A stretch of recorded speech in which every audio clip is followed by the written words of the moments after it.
good evening to you. Welcome to Nationwide on the network service of the NTA. We thank you for joining us. I am Lydia Odije Ochi, and here are the details of the news. Reactions have begun to trail the mutiny in Mali, leading to the resignation of President Ibrahim Boubacar Keïta, with ECOWAS suspending and placing economic and financial embargo on that country. Onenge Fineface now takes us through the timeline of the crisis from disputed election to the president's resignation. Mali's recent turmoil began with a coup carried out in 2012 by soldiers opposed to what they saw as a weak response to a growing separatist insurgency by Tuareg rebels in the country's north.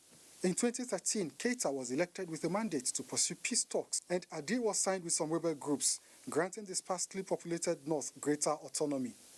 Keïta's re-election in 2018, which opposition claimed was marred by irregularities, worsened the growing frustration among the public, especially the youth.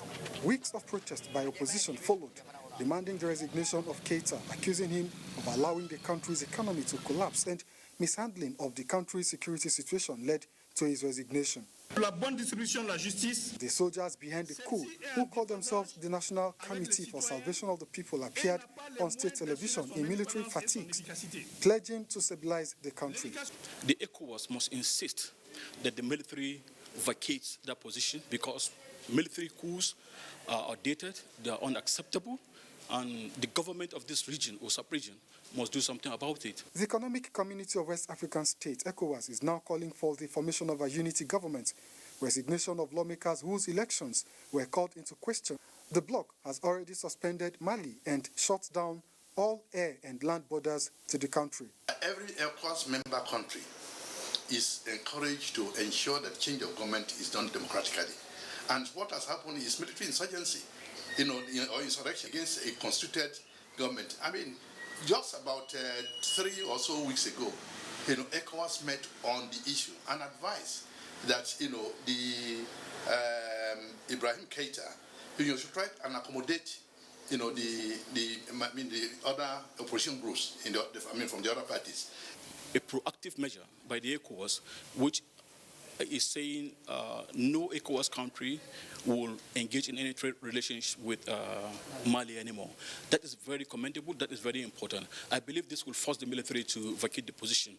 In a tweet, Nigeria's Minister of Foreign Affairs, Jeffrey Onyema, said Nigerian government unequivocally condemned the coup d'etat and demanded the immediate and unconditional restoration of constitutional order.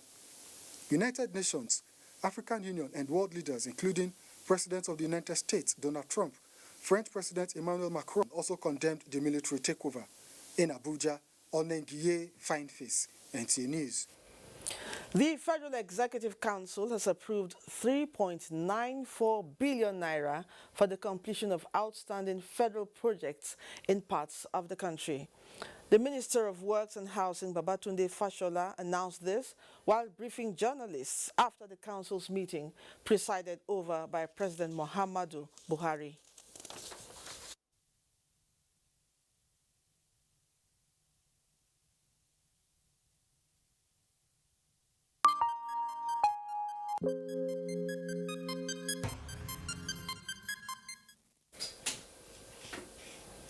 And now to COVID-19 update.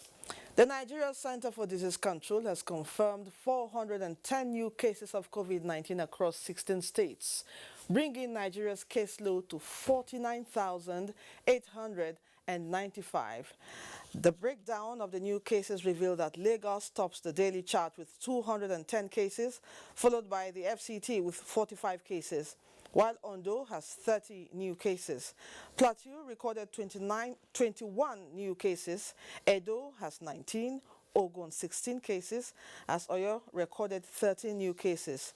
Nasarawa has 12, while Bauchi recorded 11, and Enugu reported 10. Also, Kwara recorded 7 new cases, Kaduna has 6 new cases, Anambra 4, Ebonyi 3, Abia 2, with Rivers having just 1 case. NCDC says the country has discharged 37,051 persons with 981 deaths. The war against COVID-19 rages on, and so far, the most hit is the economy. The federal government, in a bid to cushion the effects of the pandemic, has assured citizens of its unwavering commitment to providing humanitarian services across board. Notably is the school feeding program, which is tailored to reach the length and breadth of the nation. Ekemini Williams tells us more. So the president tasked the ministry to find ways of tracing the children to their homes and continue to feed them, because the only investment that a nation has is for its future leaders. If we allow ourselves to have children that are maldeformed or malnourished because of the COVID-19, it will not go well for the country. The fragile state of the global economy attributed to the coronavirus pandemic has necessitated adjustments by most nations, one of which is a need for increased humanitarian services, as many are left stranded socially and economically. The government, in its resolve to meet the needs of the people, is responding to these social and economic gaps with initiatives that run from the top to the grassroots. However, a cohesive collaboration between agencies and individuals has been cited as a major key to delivering humanitarian services to those in need of it. We support government by helping provide water, for children. We also help provide school, so that when they are knowledgeable about all the things that needs them to prevent peace, from not existing in their society, I think we'll be able to address, the increased humanitarian interventions that needs to be done. Addressing issues surrounding funding, Executive Director, Victim Support Fund, Professor Sunday Ochoche, noted that while the government has remained supportive, the bulk of funding comes from private donors, organizations, and general individuals. Apart from supporting citizens directly in the communities, we are also in the process of setting up testing centers for some states that don't have. The guest, however, noted that to deal with the rising needs of humanitarian services, a conscious effort must be made to deal with the root causes rather than just the symptoms.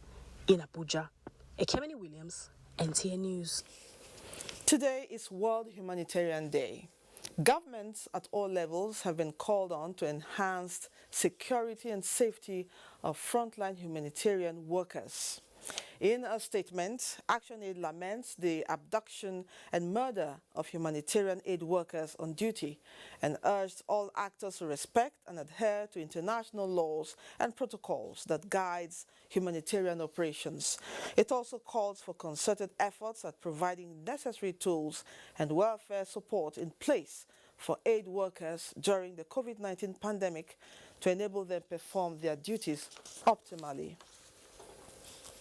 Meanwhile, the Center for Africa Liberation and Socio-Economic Rights has appealed to international and non-governmental organizations operating in the Northeast to render humanitarian assistance to returnees to return to normal lives and restore their dignity. This was at one of the activities marking the 2020 World Humanitarian Day. Francis Form was there.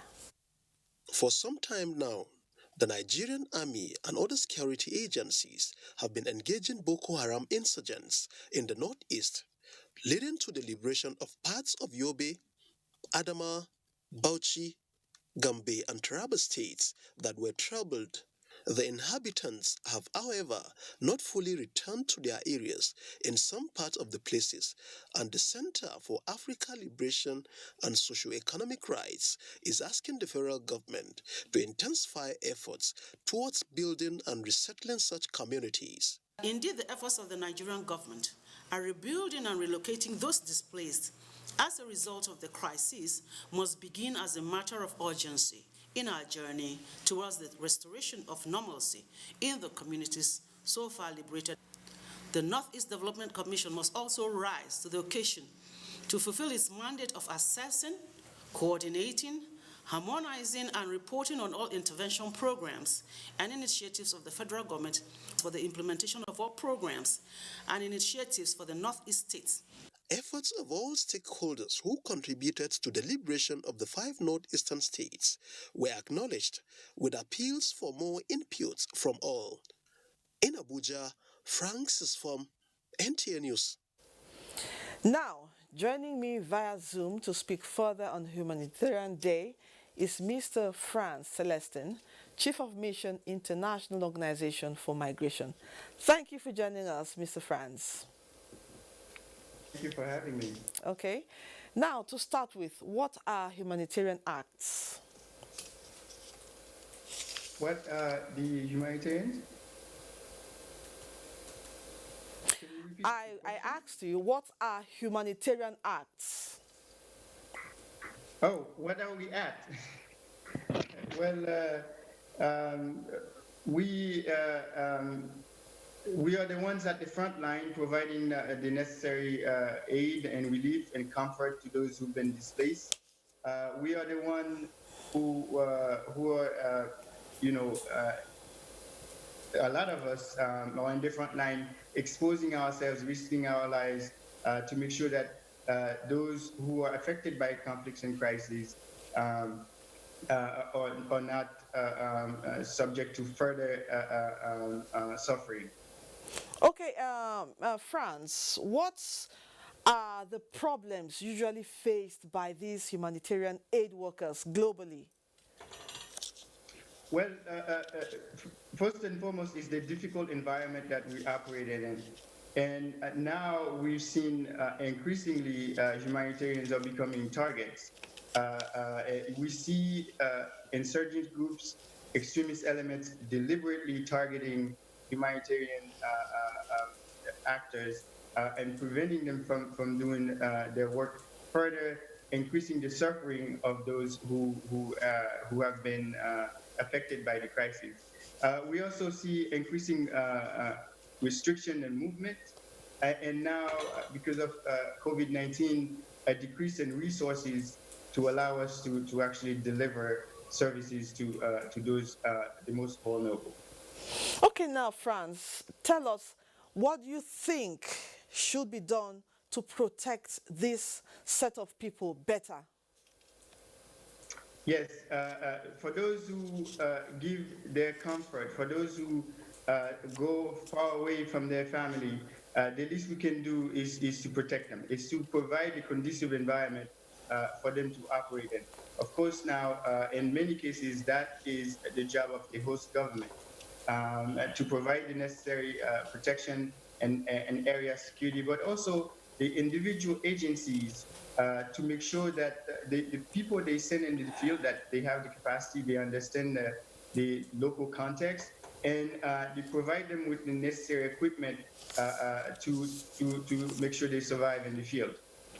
Okay, now, finally, do you think enough is being done to cater for people in crisis areas globally? No, not by a long shot. We are seeing increasing needs and reduced resources. For example, the people in need in the Bay States have increased by 50% this year from what it was last year. We have 10.6 million people in need, and we've seen that the humanitarian response plan, the requested amount, is less than a third of it has been fulfilled. So increasing needs, shrinking resources. So we need a lot more to be done to make sure that we take care of those who need it the most and when they need us the most. Thank you, Mr. Franz Celestin, for sharing your thoughts with us on Nationwide. Thank you indeed. Thank you for having me. And we've been talking with Franz Celestin, Chief of Mission, International Organization for Migration. Now let's join Hingino in Lagos for more reports on Nationwide. Over to you, Hingino. Thank you, Lydia. COVID-19 pandemic has provoked series of social discrimination born out of fear of contagion, but could have their consequences on survivors. In this special report, Uzezi Arure takes a look at the impact of stigmatization on survivors and the way out. Since the outbreak of the coronavirus pandemic, many have suffered social discrimination and stigmatization for contracting the virus or for being close to a previously infected person. On the 14th of March, when we attended the NVCA, my friends called me to even go with me that day. After 10 days, that was on the 24th of March, we were told to self-isolate, and then I started receiving calls to ask me if I was already exhibiting symptoms. One even called to laugh at me. I went to bed most nights crying and all that. When I wake up in the morning, I'll be thankful that at least I've not died though, and all that kind of thing like that. So it was really, really psychologically draining for me. Coming back from the isolation center, it was only my family I got. Friends were no longer relating the way they used to. No calls, SMS reduced, even the chats reduced. And at the office, you could sense the discrimination. People, group of friends that we used to go to the canteen together, they no longer call me to go to the canteen. And when I see a group of people gathered that we used to discuss politics and all that before, when they see me coming, everybody will just move, they will just disperse. Although the federal government has, through the mass and social media, clarified that there is no reason for discrimination, confusion, anxiety and fear around those who have suffered from the virus, as it has been established that getting close to such people may not necessarily expose them to COVID-19. It can lead to depression when they are abandoned. And now, when it is severe, it can lead to a total mental breakdown. They have this fear of coming out of their home. They have this fear of going to public places. If a patient was COVID-19 positive, got treated, now they are negative and discharged home, and they are not severely immunocompromised. They are practicing social distancing, using standard precautions. They are completely safe. Even with couples that have gone through this route, and there's no fever within 24 hours, they are asymptomatic, they are using all the standard precautions, they can resume their sexual lifestyle and intimacy. If they say you had a coronavirus and you survived it, don't wait whether somebody else is going to like you, or because you went there you should be stigmatized or whatever. Who knows? Who have tested everybody? Who have tested those that are stigmatizing you? Citing Lagos State as a case study, government is still searching for those who ran away out of fear of being identified with the virus. Experts are urging the people to protect themselves and take responsibility to complement various efforts aimed at combating COVID-19 and be supportive of survivors instead of stigmatizing them. In Lagos, Uzezi Arure, NTA News. Away from COVID-19 now, the agricultural sector is a political gold mine in Nigeria. Government have come up with policies to revive the sector. Rice production is one aspect gaining national attention, and for this subsector to thrive, farmers need to be properly equipped through training and financial assistance. This report takes a look at how the Lagos State government is assisting rice farmers to increase their yields. Nigeria has lost a fortune to the importation of rice over the years. Looking inward became inevitable, which was why government banned its importation to support local rice farmers with the hope of enhancing food security and job creation. Obitunde Akinlolu is a rice farmer from Badagry. He has 10 workers employed on his 20 hectares of rice farm.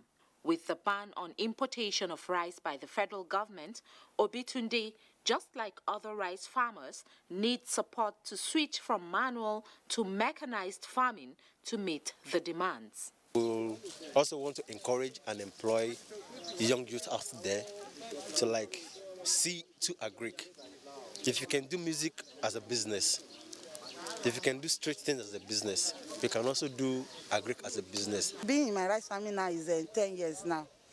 And it has helped me in so many ways that at least I have my own things that I'm doing.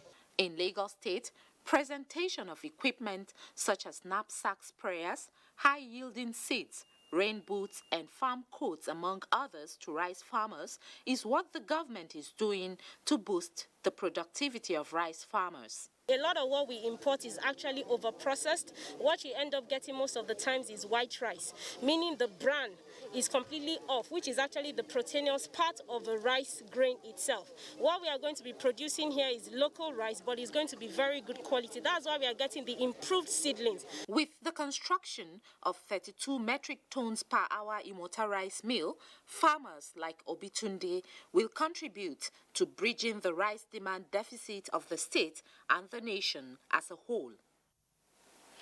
We now take a break. Nationwide continues after that with Chinenye Nwoye in Enugu.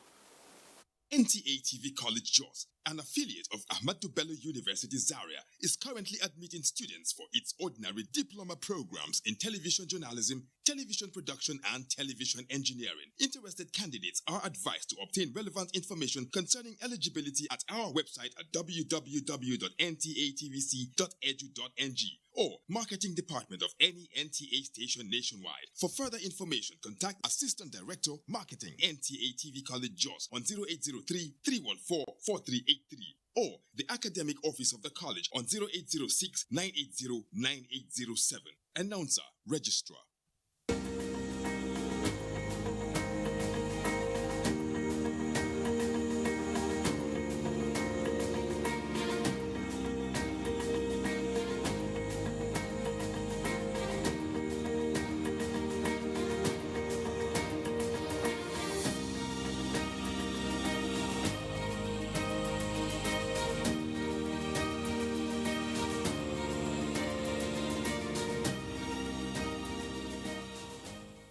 The Honorable Minister of Communications and Digital Economy, Dr. Isa Ali Ibrahim Pantami, FNCS, FBCS, FIIM, cordially invites you to the fourth phase of the virtual commissioning of projects under the digital economy sector. E-accessibility, Government School for the Deaf, Malum Fashi, Katsina State, E-library, Federal College of Education Technical Bichi, Kano State, School Knowledge Center, SKC, AUD High School, Ikole, Ekiti State, Virtual Examination Center, Enugu State, College of Education Technical, Enugu State, Emergency Communication Center, ECC, Kano State, Digital Capacity Training Center, El Kanemi College of Islamic Theology, Yola, Adamawa State, Flag Off of Needed Capacity Development Program in support of Artisan, Suleja, Niger State, Lautech ICT Hall, Ogbomosho, Oyo State, FCE, Okene, Kogi State, Benchil School, ICT Hall, Warri, Delta State, NIIT, number 1, Kunoch Lane, off Item Street, Owerri, Imo State, ICT Innovation Hub, Oyo State Trade Fair Complex, Samunda, Ibadan, Oyo State. The projects are part of developing digital economy for a digital Nigeria.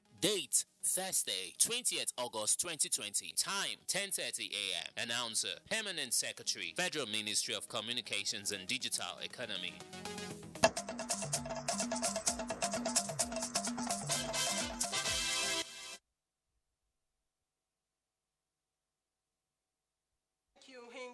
Good evening and welcome to Enugu.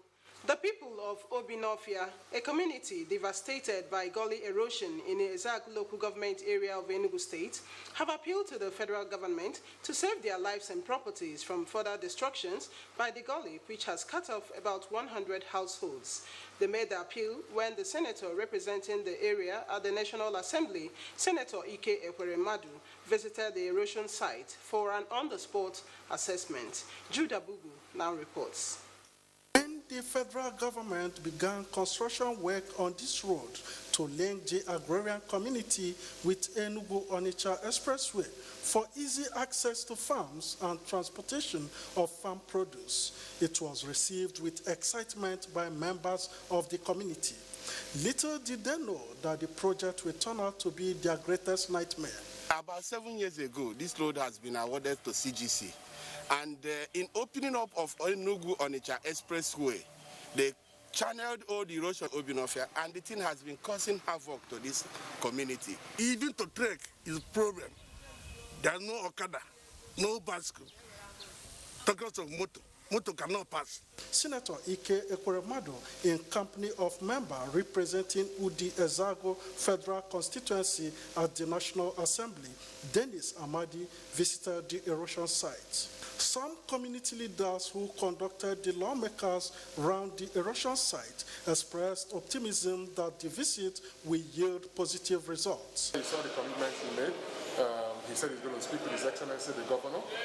He's also going to speak with the relevant people at the federal level and some other agencies who are very interested in ecological issues. Other infrastructure affected by the gully, according to the community leaders, include the community's primary and secondary schools, market and churches in Enugu. Jude Abugu, NTA News. To help the needy and the less privileged survive the hard times brought upon by COVID-19, the 90-year-old founder of a Pentecostal movement, Ascension Cares, Apostle Godwin, has made it a point of duty to reach out to the people of his community with food items on a monthly basis. Elizabeth Adetoro, who witnessed the distribution of food items to some widows in Amechi community, reports that the gesture is geared towards extending love to the less privileged and the needy. About 54 widows received food items, which includes noodles, rice, groundnut oil, Maggi, salt, and tinned tomatoes. The women could not hide their joy as they shout prayers on the Apostle Godwin Nwoye for his love and generosity towards them. Saying more grace, upliftment in all dimensions. Been given today, so happy. I am damn happy. May God bless all of you abundantly. The palliatives were distributed by the former Deputy Governor of Enugu State, Reverend Ralph Nwoye, who is the son of the Apostle. While admonishing Nigerians to adhere strictly with the COVID-19 safety protocols, he emphasized the need for the privileged individuals to show love to the needy. Prayer to the whole Nigeria, to the whole world today, is to know that COVID-19 is real. Nothing is mankind. God is above everything. Whatever the diseases and sicknesses, God is the healer. Apostle Godwin Nwoye, who has made it a point of duty to reach out to the people of his community on a monthly basis, challenged Nigerians to anchor their hope and faith in Jesus Christ this time of uncertainties. In Enugu, Elizabeth Adetoro, NTA News. And that is it from Enugu. Nationwide continues with Lydia in Abuja. Many thanks, Chinenye. The Vice President of Nigeria, Professor Yemi Osinbajo, has underscored the commitment of the First Lady, Aisha Muhammadu Buhari, towards addressing the scourge of malnutrition and many more challenges of women, children, and other vulnerable Nigerians. This came to light at the one-day virtual National Nutrition Summit in Abuja, put together by the Aisha Buhari Foundation in collaboration with relevant stakeholders. State House correspondent Aliu Kabir reports. The online one-day National Nutrition Summit brought together key stakeholders in nutrition and other relevant organizations with key objective of putting all hands on deck towards complementing the effort of government at all levels to collectively address the scourge of malnutrition in Nigeria, taking into cognizance the country's ranking in the global chart. While applauding the First Lady of Nigeria for her resilience and commitment in this regard, the Vice President, Professor Yemi Osinbajo, who is also the Chairman, National Council for Food and Nutrition, dwelled extensively on the effort of government towards addressing malnutrition in the country, adding that the implementation of new national multi-sectoral plan on food and nutrition, as well as all effort towards sustaining funding and the proper education and public enlightenment are key.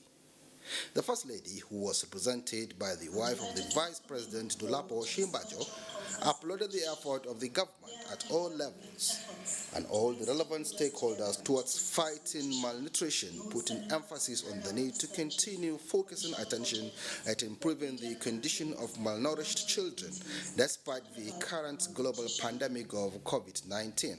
While acknowledging the effort of all stakeholders, the First Lady also reaffirmed her determination to remain firm in this cause, and she urged all the key players to continue playing their roles in this direction in order to secure the future of Nigerian children. The Minister of Health, Dr. Osagi Ihanire, and that of State Budget and National Planning, Clem Agba, alongside the Senior Special Assistant to the President on Women Affairs and Administration, Dr. Hajosani, and other stakeholders reaffirmed their commitment towards ending malnutrition in the country. In Abuja, Aliu Kabir, NTA News. Now to labor matters. The trade dispute between MTN Nigeria and the Private Telecom and Communications Senior Staff Association has been resolved. This followed the withdrawal of the 14-day ultimatum by the leadership of the Private Telecom Union after signing a memorandum of understanding with the management of MTN Nigeria at the instance of the Minister of Labor and Employment, Chris Ngige. The issues in dispute are bordering on the refusal to allow certain categories of staff to join trade union, regularization of employment, status of casual workers of the company, and severance packages which the minister said should not have led to a threat for withdrawal of services, particularly now that the world depends on virtual and digital conferences to restart the economy amidst COVID-19. Has 4 weeks to bring out their offer. So with these resolutions here today, which we have signed, I have my own copy, I have signed my own copy. The 14-day ultimatum is hereby withdrawn by the unions, Texan. I have the authority to say so. The Private Telecom and Communications Senior Staff Association had earlier issued an ultimatum on the 11th of this month to withdraw services if their demands are not addressed. Meanwhile, the Nigeria Labour Congress and the Civil Society Group have met to harmonize positions on suggestions and recommendations on how to improve the nation's electoral process that will be free, fair and credible, devoid of violence. The organized labor is concerned about the uncertainty when it comes to electoral laws once the process of electoral reforms to be accelerated well ahead of the elections with appropriate timelines. Passing laws at the eve of election have not been very helpful. In fact, it has been part of the problem. So we need to have electoral laws review very early enough so that it can be assented to, and people will then be able to follow up in the process of implementing those laws. So if the National Assembly is truly committed, then they should be able to pass the amendments by December 2020. And it is very, very possible because the recommendations are out there. You have several bills who have been sponsored. So it is very, very possible, and we urge them to do so in the interest of our democracy. The role for young people is to engage their elected representatives to demand for some of the reforms that the NLC is pushing for our electoral process, which is ensuring inclusion and transparency of our resource collation process and ensuring only quality individuals are voted into office and stop selling their votes. The recommendations are expected to be forwarded to the appropriate authorities for consideration. Unity and dedication to humanity, the motto of the Defense Officers' Wives Association, DEPOA, played out at their secretariat, where 300 widows and other vulnerable members of the society were giving a message of hope and good neighborliness. Defense correspondent Naja'atu Tijani reports. Carrying bags laden with various food items, these women, mostly widows, are beaming with excitement at what Husseina, mother of 10, and others call their good fortune. I feel relieved because for someone that will remember you in such a condition. While adding value to humanity stands as the crux of its mission, recognizing the selfless service of the fallen spouses and restoring the dignity of those left behind is another motivation behind the gesture. This is the second phase for palliatives from DEPOA to our widows, the orphans, widows of our fallen heroes. Put a smile on their faces. Well, I'm here on behalf of the Chief of Defense Staff, General Abayomi Gabriel Onshakin. The message he has for the orphans and widows at this time is to take advantage of the materials they are getting. The 300 beneficiaries include those with physical challenges. Meanwhile, DEPOA plans to reach out to more people. Naja'atu Tijani, NTA News. Sokoto is our next port of call, and Nura is standing by with more reports on Nationwide. Hello, Nura. Thank you, Lydia, and welcome to Sokoto. Sokoto State Government is on the path of joining states with high number of registered beneficiaries of the federal government's social investment programs. This came to the fore when the committee saddled with the responsibility of working to change the narratives for the better submitted its report to Governor Aminu Waziri Tambol. Dalat Abdullahi reports. The establishment of the 8-member committee in May this year was based on the disturbing and worrisome report putting Sokoto among the states with the lowest data of beneficiaries captured under the federal government's social investment programs. The committee had, within the limited time frame and the logistics allocated to it, developed strategies of reaching out to all the 23 local government areas of the state to accomplish its mandate. The committee was able to generate data of about 236,000 individual beneficiaries from 54,094 households, as against 18,000 individuals initially captured from 3,000 households across the state. These successes were achieved through the joint efforts of the committee with relevant stakeholders. We have recommended for the setting up of what is known as SOCU, State Coordinating Unit, which will mean that ESO and NASCO, their activities have been harmonized. I assure you that by the grace of God, we shall look into these recommendations and expeditiously approve them so that the new reorganized office that will be saddled with the responsibility of this program will take off immediately. The committee also recommended for the approval of the continuation of the enumeration of households under the components of the federal government's social investment program. In Sokoto, Dalat Abdullahi, NTA News. The Chairman, House of Representatives Committee on Healthcare Service, Dr. Yusuf Tanko Sununu, has described the proactive measures taken by the federal government towards combating the spread of coronavirus as commendable. The chairman stated this at the inauguration of the Sokoto State Secretariat of the Nigeria Medical Association, aimed at improving healthcare delivery in the state and the country at large. Show Muhammad Datti reports. The fight against COVID-19 is a collective responsibility which needs support of people, especially in the areas of observing social distancing, using face masks, among other protocols. Government, on its part, has taken measures towards ensuring safety of its citizenry. Chairman, House Committee on Healthcare Services, Dr. Yusuf Tanko, said the legislative arm will support policies and programs geared towards addressing the pandemic. And only way is for Nigeria as a country to agree that there is need for us to invest in healthcare delivery system. We all recall that there is an Abuja declaration that mandated countries within the African sub-region to at least give 15% of their budgetary allocation to health. He enjoined members of the Medical Association to properly utilize the structure as well as cooperate with the government in the fight against COVID-19. Other speakers commended the association for its efforts geared towards addressing the issue of coronavirus as well as improving the healthcare delivery in the state and the country at large. In Sokoto, Shu Muhammad Datti, NTA News. We now take some messages. The news continues in Abuja with Leader after the messages.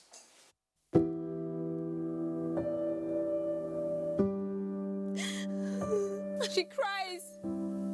She cries in anguish and in pain. She bears the scourge of her grief. She toils in vain for justice and succumbs to silence. He gloats over his malady. Like a beast, he pounces with no remorse. Her cry means nothing. Her pain feeds her shame. Like an orphan, she's left to grieve in solitude. But no more will she cry in vain. Her adversaries will henceforth bear the brunt of their cruelty. Rape is evil. Rape is a plague, a pandemic of monumental consequences. We must unite and kick it out of our society. Connect with NTA and stand against rape and rapists. This message is brought to you by the Nigerian Television Authority, NTA. You can follow us on all our social media platforms: Facebook at NTA Network News, Instagram at NTA Network, Twitter at NTA News Now, YouTube at NTA News Online, or visit www.nta.ng. For live streaming, visit www.nta.ng/live. Now, you can stay updated on the go, be it on your TV, iPhone, laptop, or iPad, or download the NTA mobile application from your Play Store or App Store. NTA, you can beat the rich.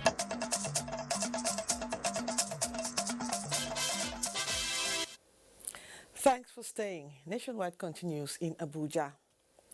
As the battle to contain the spread of COVID-19 continues to receive stakeholders' intervention and trigger scientific research for lasting antidote to the dreadful disease, the youth are identified as a sustainable tool in mobbing chances for further infection and spread of the virus. Abubakar Usman Akwangas reports that guests on NTA's Current Affairs program Tuesday Live shared their thoughts while examining the reopening of schools, strategies, and challenges of suppressing the global pandemic.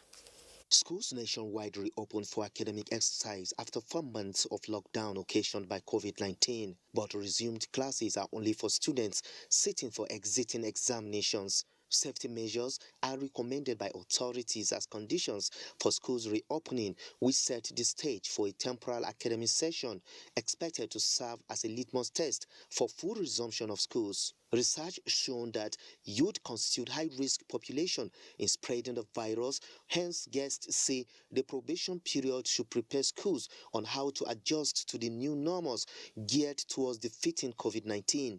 Essentially, we could be putting our vulnerable population at huge risk if we do not make sure that the school environment is safe. But definitely the PTF would like to see schools reopen, but they have to be reopened safely, and those schools that are not ready or are dragging their feet or do not have the right resources, etc., need to start thinking about how to solve this. We ensure that in every school, what has been specified in the guidelines are provided. The first thing is that no school child, no teacher, no visitor enters our school without a face mask. Contribution to see that we are seriously concerned and contribute towards the lives and the education of our children, which we think it's time for us to make our effort and make our contributions. The speculated initial date of resumption slated for 7th September 2020 for tertiary institutions across the country was debunked, while improved strategies remained top in curbing the virus. It's really within our hands to simply stop this. Okay. And if we can, we stop it. Once we've stopped it, everybody goes back to school. Go back to school no more. So we are architects of almost where we are. So we need to figure out how we make sure that we are safe and all of us go back to school. Okay. Stakeholders are strengthening effort to meet necessary safety requirements in mitigating the scourge and completely opening schools for academic progression. In Abuja, Abubakar Usman Akwanga, NTA News. Still on schools. You know, it is becoming increasingly difficult for those who are not ICT compliant to effectively engage in certain day-to-day activities, especially in urban areas. We all know ICT is the way to go now. It's therefore not surprising to hear Governor Bala Mohammed of Bauchi State describe the federal government's Universal Basic Education's Zonal Model Schools project for information technology as a benchmark for excellence. He made the assertion when he visited the project site in Bauchi. Mahmoud Ibn Mohammed tells us more. The Bauchi Zonal Model School is one of the 7 currently under construction in the 6 geopolitical zones of Nigeria and the FCT. Expected to provide information technology-based teaching and learning, the schools will take the lead as centers of excellence for nursery, primary and junior secondary schools. We reflect back, most public schools are in very sorry states today. But this drive by UBEC, of course in partnership with SPEP, is going to deploy the state-of-the-art and ICT facility through internet and through web learning system. We must be able to prepare our children, our new hope, our tomorrow, so that they can compete positively with their counterparts from either part of the country and other part of the world. The Zonal Model School project of the Universal Basic Education Commission is considered as an indicator for the future of basic education in Nigeria. In Bauchi, Mahmoud Ibn Muhammad, NTA News. We now go back to the Federal Executive Council meeting, which approved the completion of federal secretariat projects. The report.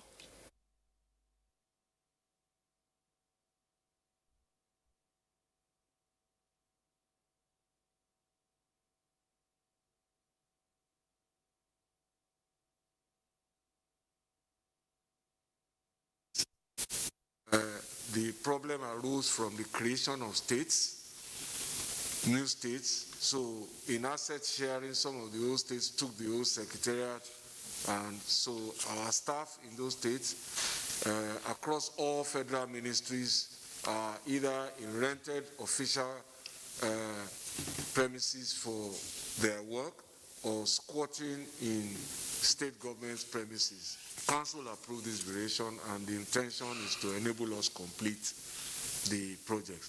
You might recall I briefed you before sometime last year about an approval for the award of the furniture. So all the furniture has been complete. They're in the warehouse, so it's just for us to complete the buildings now and install them. The council approved a very important infrastructure project for the city of Abuja. And that project is the rehabilitation of the Lower Osuma Dam Water Treatment Plant Phase 2 at the sum of 1.5 billion naira. NTA TV College Jos, an affiliate of Ahmadu Bello University Zaria. We apologize for that. Now let's go on. Reports just reaching us said the federal government is to create 1,000 jobs in each of the 774 local government areas of the country to cushion the effects of poverty occasioned by COVID-19. Chairman of the Federal Government Public Works Committee in Benue State, Moses Atagi, reaffirmed this during the committee's visit to Governor Samuel Otom at the Government House in Makurdi. Charles Abba reports. Chairman of the 20-member Federal Government Special Public Works Committee in Benue State, Moses Atai, said the 1,000 job opportunities proposed by the federal government are targeted at unemployed youths and other less privileged individuals across the 774 local government areas of the nation. He added that the initiative, which is aimed at ameliorating the adverse effects of COVID-19 on the citizenry, will enable the beneficiaries to be paid 20,000 naira monthly for the period of 3 months. With each beneficiary receiving the sum of 60,000 naira for the intervention period, federal government will be intervening and cushioning the beneficiaries of the state with a total sum of 1,380 million naira for the period October to December 2020. As a government, any additional input to add value to the development of the state or add value to individuals is deeply appreciated. In Makurdi, Charles Abba, NTA News. And now to security. In its continuous attack on terrorist Operation Hailstorm has successfully neutralized some Islamic State of West Africa province commanders and knocked out logistics facilities at Bukar Meram on the fringes of Lake Chad in Borno State. And also, in Borno State, and the air interdiction missions were executed on the heels of credible intelligence reports indicating resurgence of terrorist activities in the two settlements.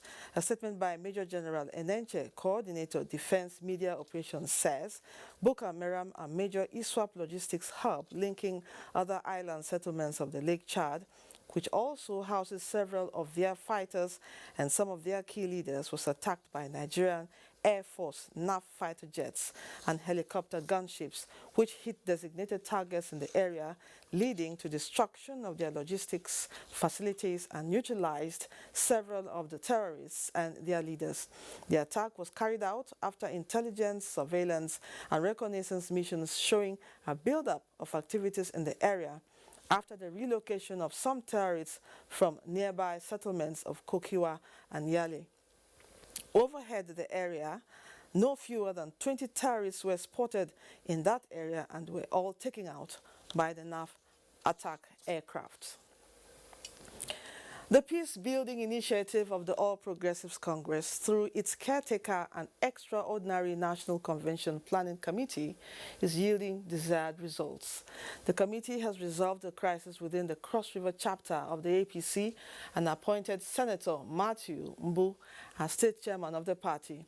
Addressing journalists at the end of the consultative meeting held behind closed doors, Secretary of the Caretaker Committee of APC, Akpan Udoedege, says the successes so far are indicative of the commitment by party leaders to build a strong and united progressives political family.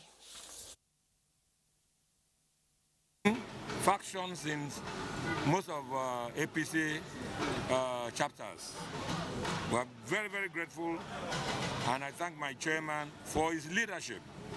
His Excellency the Governor of Yobe State, Mai Bala Buni, to resolve the lingering crisis of Cross River State.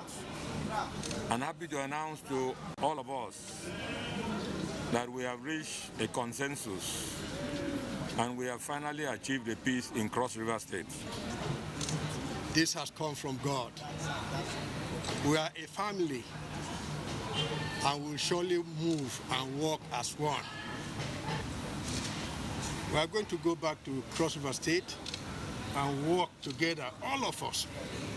We all know each other and we truly work together as a family.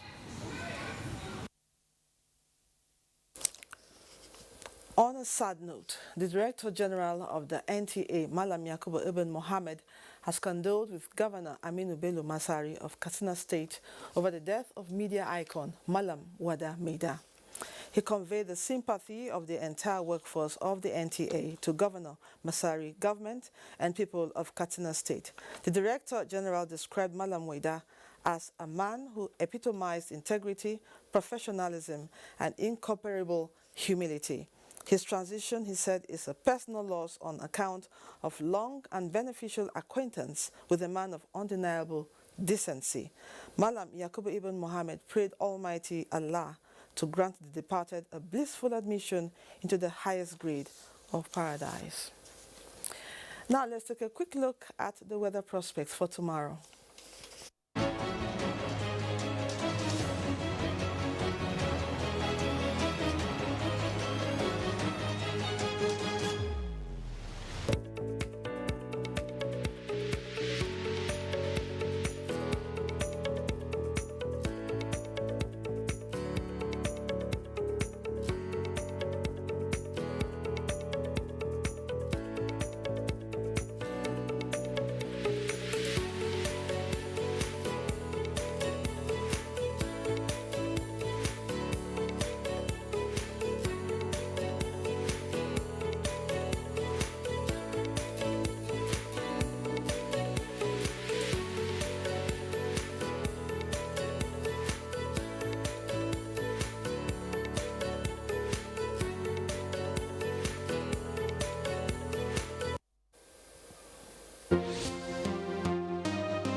And that concludes Nationwide. We thank you for watching.